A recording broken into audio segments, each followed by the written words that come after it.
अस्सलामु अलैकुम दोस्तों, आपने देखा होगा कि बकरीद के मौके पर दुनिया भर में मुसलमान कुर्बानी करते हैं और गैर मुस्लिम भाई बहन सोचते होंगे कि ऐसा क्यों किया जाता है।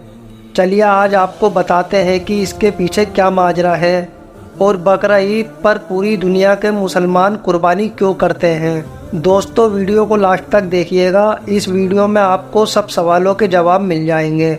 आइए वीडियो शुरू करते हैं। हजारों साल पहले की बात है, इब्राहीम अलैहिस्सलाम अल्लाह के नबी और पैगंबर थे। एक दिन जब इब्राहीम अलैहिस्सलाम रात की तन्हाई में सो रहे थे तो हजरत इब्राहीम अलैहिस्सलाम ने एक ख्वाब देखा जिसमें अल्लाह ने इब्राहीम अलैहिस्सलाम से फरमाया कि इब्राहीम, आपके नज़दीक जो सबसे प्यारी और महबूब चीज़ हो आप उसे अल्लाह की राह में कुर्बान कर दीजिए।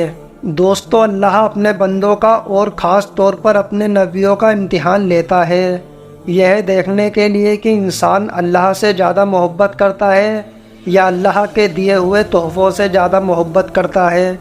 नबी और पैगंबर के ख्वाब सच्चे होते हैं। वह जो भी ख्वाब देखते थे तो वह ख्वाब दरअसल अल्लाह का हुक्म होता था। तो यह ख्वाब देखने के बाद इब्राहीम अलैहिस्सलाम ने अपने ऊँटों की जमात में से 100 ऊँट कुर्बान कर दिए। दोस्तों, आप सोच सकते हैं कि आज के ज़माने में 100 ऊँटों की कीमत कितनी होगी, लेकिन इब्राहीम अलैहिस्सलाम ने अल्लाह की राह में 100 ऊँट कुर्बान कर दिए। फिर इब्राहीम अलैहिस्सलाम ने सोचा कि जो अल्लाह ने उन्हें हुक्म दिया था वो पूरा हो गया, पर जब रात को वो सोए तो उन्हें फिर से यही ख्वाब आया। इसलिए इब्राहीम अलैहिस्सलाम ने अगले दिन 200 ऊँट अल्लाह की राह में कुर्बान कर दिए, लेकिन अगली रात फिर से उन्हें वही ख्वाब आया जिसमें अल्लाह ने उनसे उनकी सबसे पसंदीदा चीज़ कुर्बान करने का हुक्म दिया। अब इब्राहीम अलैहिस्सलाम सोच में पड़ गए कि आखिर अल्लाह ने उनसे किस चीज़ की कुर्बानी चाहते हैं। फिर उन्होंने सोचा कि इस दुनिया में सबसे अजीज चीज़ मेरे लिए मेरा बेटा इस्माइल है। दोस्तों, इब्राहीम अलैहिस्सलाम को पूरी ज़िंदगी दुआएं मांगने के बाद 80 साल की उम्र में औलाद हुई थी और वह उनके बेटे इस्माइल थे जो उन्हें बहुत ज़्यादा अजीज और महबूब थे। इब्राहीम अलैहिस्सलाम समझ चुके थे कि दरअसल अल्लाह ताला ने उनसे उनके बेटे की कुर्बानी मांगी है।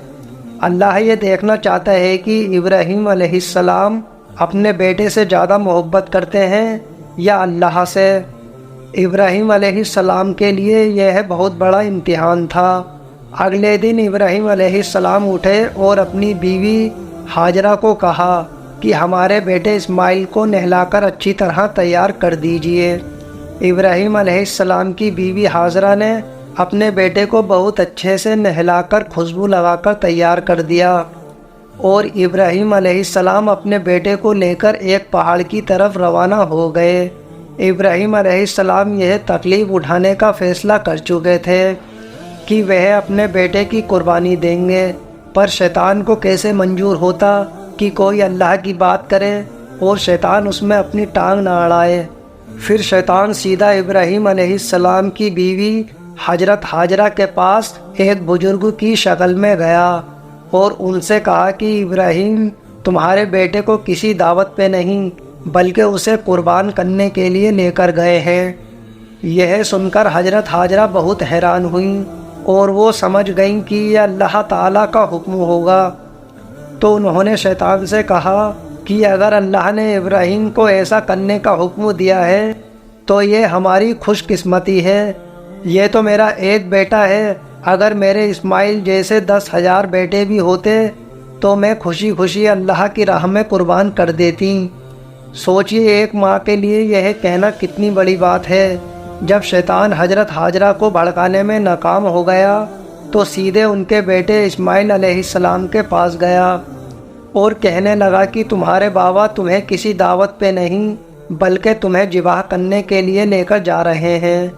जवाब में इस्माइल अलैहिस्सलाम ने कहा कि अगर यह अल्लाह का हुक्म है तो मेरे लिए इससे बड़ी क्या खुश नसीबी होगी कि मैं अल्लाह की राह में कुर्बान हो जाऊं।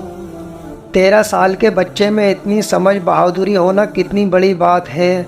यहाँ भी जब शैतान नाकामयाब हो गया तो वह इब्राहीम अलैहिस्सलाम को भड़काने की कोशिश करने लगा।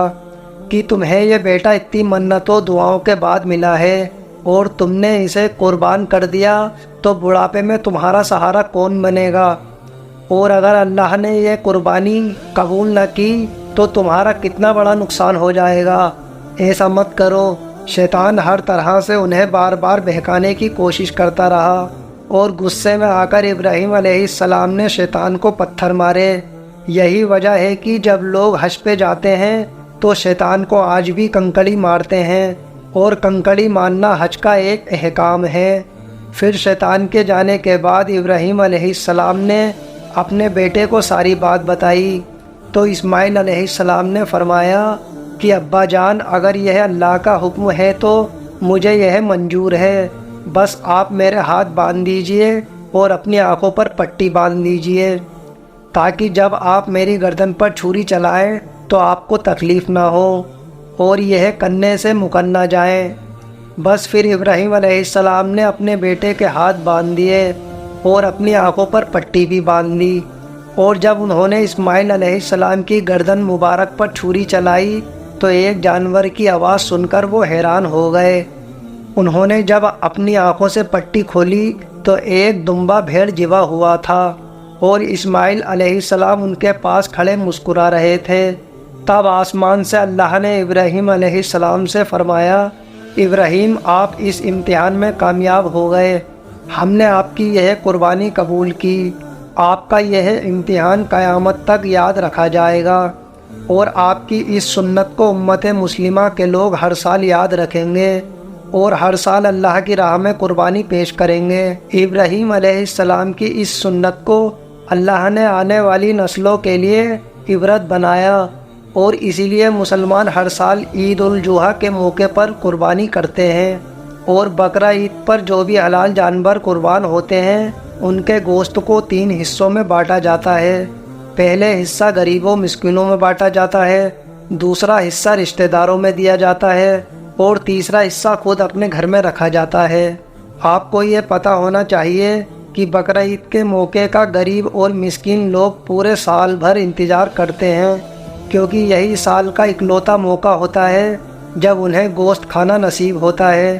بقرہ عید کا یہ فیسٹیول دنیا بھر میں بھوک مری مٹانے کا ایک ذریعہ ہے اور اس فیسٹیول سے لاکھوں کروڑوں لوگوں کے کاروبار چلتے ہیں۔ ایک غریب آدمی اس فیسٹیول کے موقع پر اپنا جانور دوگنی قیمت پر بیچتا ہے اور جانوروں کی کھال سے چمڑا بنتا ہے جس سے بہت سی چیزیں بنائی جاتی ہیں۔ اس فیسٹیول میں غریب مسکین جو گوشت خرید نہیں سکتے انہیں بھرپور گوشت مل جاتا ہے۔ دوستو، امید ہے ویڈیو آپ کو پسند آئی ہوگی۔ اگر ویڈیو پسند آئی ہو تو ویڈیو کو لائک اور چینل کو سبسکرائب ضرور کریں۔